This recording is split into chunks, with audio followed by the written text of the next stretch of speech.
2 minute 8 സെക്കൻഡിന്റെ 24 വെട്ടാണ് Empuraan സിനിമയുടെ re edit വെർഷനിൽ ഉള്ളത്. പുതുക്കിയ റീ സെൻസറിംഗ് കാർഡ് എമ്പുരാന് കിട്ടി.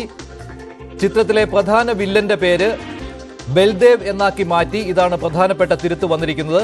നന്ദി കാർഡിൽ നിന്ന് കേന്ദ്രമന്ത്രി സുരേഷ് ഗോപിയുടെ പേര് മാറ്റിയിട്ടുണ്ട്. കൂടുതൽ വിവരങ്ങളുമായി നവമി ദിനേശ് ചേരുകയാണ്. നവമി, ഈ 24 വെട്ടുകൾ ഏതൊക്കെയാണ്?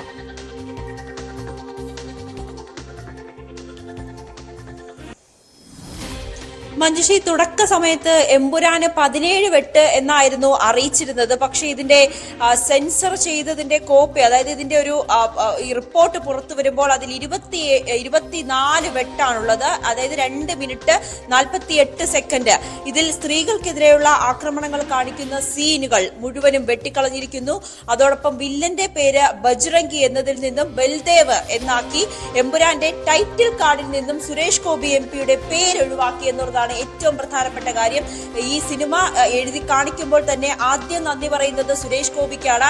ഈ വിവാദങ്ങൾക്ക് ശേഷം ഈ സുരേഷ് ഗോപി പോലും അല്പസമയം മുമ്പ് പ്രതികരിച്ചത് ഇതൊരു ബിസിനസ്സാണ്, ഈ സിനിമ ഒരു ബിസിനസ്സാണ്, ഇതിൽ പ്രത്യേകിച്ച് ആരും തന്നെ ഇതിലൊരു പ്രശ്നം ഉണ്ടാക്കുന്നില്ല, സിനിമാ പ്രവർത്തകർ തന്നെ പ്രശ്നം ഉണ്ടാക്കുന്നു എന്ന തരത്തിലൊക്കെയായിരുന്നു സുരേഷ് ഗോപി MP അല്പസമയം മുമ്പ് പ്രതികരിച്ചത്.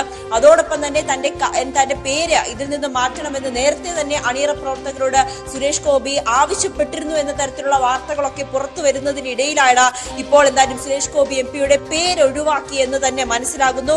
അതോടൊപ്പം NIA കുറിച്ചുള്ള പരാമർശങ്ങളും ലോഗോയും നീക്കം ചെയ്യൂ, NIA-യുടെ ലോഗോ നീക്കം ചെയ്തു, NIA എന്ന് പറയുന്ന ഭാഗങ്ങൾ മ്യൂട്ട് ചെയ്തു എന്ന് കൂടിയാണ് അറിയാൻ സാധിക്കുന്നത്. ഒപ്പം പൃഥ്വിരാജ് അവതരിപ്പിക്കുന്ന സായിദ് മസൂദും അച്ഛൻ മസൂദുമായിട്ടുള്ള സംഭാഷണം അതും ഒഴിവാക്കിയിട്ടുണ്ട്.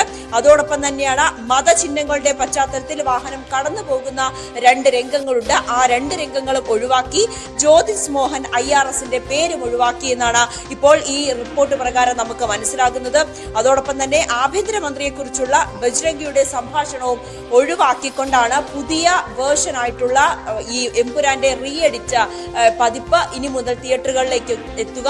ഇതിന്റെ ആദ്യ ഭാഗത്തെ റീ എഡിറ്റ് മാത്രമാണ് ഇപ്പോൾ കഴിഞ്ഞിരിക്കുന്നത്. രണ്ടാം ഭാഗത്ത് കുറച്ചുകൂടി റീ എഡിറ്റിംഗ് നടക്കേണ്ടതുണ്ട്. അതിനുശേഷം നാളെ ആയിരിക്കും ചിത്രം തിയേറ്ററുകളിലേക്ക് എത്തുക എന്നുകൂടിയാണ് നമുക്ക് അറിയാൻ സാധിക്കുന്നത്. അങ്ങനെയാണെങ്കിൽ ഇന്ന് തിയേറ്ററുകളിലേക്ക് എത്തില്ല. ഇന്ന് കൂടി പഴയ സിനിമ ഏതാണ് എഡിറ്റഡ് ചെയ്യാത്ത പഴയ വേർഷൻ എങ്ങനെയാണോ സിനിമ പുറത്തിറങ്ങിയത് അത് പ്രേക്ഷകർക്ക് കാണാനുള്ള അവസരം ഇന്ന് കൂടി ലഭിക്കും. നാളെ മുതലായിരിക്കും ഈ റീ എഡിറ്റഡ് വേർഷൻ പുറത്തിറങ്ങുക. ഒരു കാര്യം കൂടി ഇതിൽ പറയുന്നുണ്ട്, വോളണ്ടറി മോഡിഫിക്കേഷൻ ആണ്. അതായത് ഈ ചിത്രത്തിന്റെ അണിയറ പ്രവർത്തകർ പറഞ്ഞ ഭാഗങ്ങൾ മാത്രമാണ് മാറ്റിയിരിക്കുന്നത് എന്നാണ് ഈ റിപ്പോർട്ടിൽ പറയുന്നത്. പക്ഷേ ഒരു കാര്യം ഉറപ്പാണ് മഞ്ജുഷ, ഇത് അണിയറ പ്രവർത്തകർ പറഞ്ഞ മാറ്റമാണ് വരുത്തിയതെന്ന ഈ റിപ്പോർട്ടിൽ, സെൻസർ ബോർഡിന്റെ റിപ്പോർട്ടിൽ പറയുമ്പോൾ കൂടിയും നിർമ്മാതാക്കൾ പറയുന്നത് പ്രകാരം തന്നെയുള്ള മാറ്റമാണോ എന്ന് സംശയിക്കേണ്ടിയിരിക്കുന്നു. കാരണം ഈ ചിത്രം ഇറങ്ങിയതിന് ശേഷം ഏറ്റവും കൂടുതൽ വിവാദങ്ങൾ ഉണ്ടാക്കിയത്, അല്ലെങ്കിൽ ഏറ്റവും കൂടുതൽ പ്രശ്നം ഉണ്ടാക്കിയത് സംഘപരിവാറും BJP പ്രവർത്തകരുമായിരുന്നു.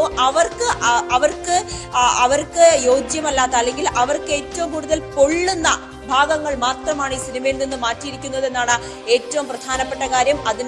അതിന്റെ പൂർണ്ണമായും ഇതിന്റെ ഈ വില്ലന്റെ പേര് ഒഴിവാക്കുന്നു, ഇതിൽ NIA-യുടെ പരാമർശങ്ങൾ ഒഴിവാക്കുന്നു, വിവാദമായിട്ടുള്ള ചില സംഭാഷണങ്ങൾ ഒഴിവാക്കുന്നു, സ്ത്രീകൾക്കെതിരായിട്ടുള്ള ആക്രമണം, അതായത് ഗുജറാത്ത് കലാപത്തെ ചിത്രീകരിക്കുന്ന, ഗുജറാത്ത് കലാപം എന്തായിരുന്നു അത് ചിത്രീകരിക്കുന്ന ഭാഗങ്ങൾ, ഇതെല്ലാമാണ് ഒഴിവാക്കിയത്. ഇത് തീർച്ചയായും നിർമ്മാതാക്കളുടെ അല്ലെങ്കിൽ സിനിമ അണിയറ പ്രവർത്തകരുടെ ആവശ്യപ്രകാരം മാത്രമുള്ള മാറ്റമല്ല. ഇത് ഏതെങ്കിലും തരത്തിൽ സമ്മർദ്ദത്തിന്റെ ഫലമായി തന്നെയാണ്. ശരി, നവമി ദിനേശാണ് വിവരങ്ങൾ നൽകിയത്.